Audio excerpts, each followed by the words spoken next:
The United States has around 54,000 troops deployed in Japan, most of them in Okinawa.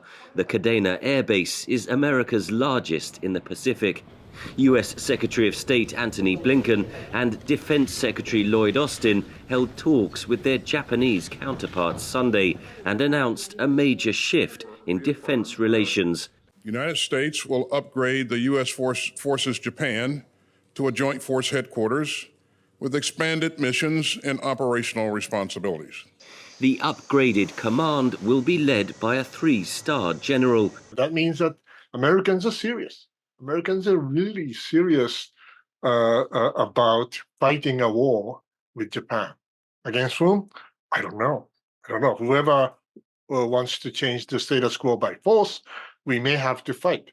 The move is designed to complement Japan's new Joint Operations Command. It's a good first step, is how I would put it, towards getting the Americans and the Japanese in a position where they can actually fight together. But what remains to be seen, and this is important, is how much authority will it have? What units will be assigned to it? What responsibility will it have in the event of a contingency? Japan last year announced plans to double defense spending to 2% of gross domestic product by 2027. Newsham says the Japanese military needs a huge investment in recruitment, weapons and logistics, and that's just the start.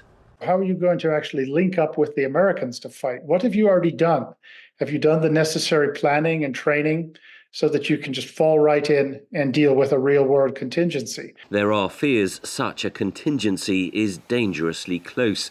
The US and Japan have labelled China the greatest strategic challenge facing the region amid Beijing's rapid military build-up around the South China Sea and Taiwan. US officials say Washington is seeking to interconnect its regional alliances, creating a lattice framework to protect Indo-Pacific security. Of course, we cannot have a NATO-type sort of collective alliance system because we have a different historical background. But what we needed to have is the multi-layered security arrangements or dialogue or whatever. The Philippines is a key part of that alliance. The US announced a $500 million military aid package for Manila Tuesday. For this so-called lattice work of a range of alliances and agreements that the Americans have tried to put together, well, with whom can they do a real-world short-notice operation?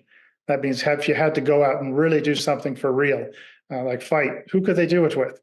And that is a very, very short list. Beijing denies that it poses a threat to Indo-Pacific security. A Chinese Foreign Ministry spokesperson Tuesday urged the US and Japan to abandon what it called a Cold War mentality. Russia on Wednesday said the United States and Japan appeared to be preparing for armed conflict, adding that Moscow was consulting with China and North Korea on how best to respond. Henry Ridgwell, VOA News, Tokyo.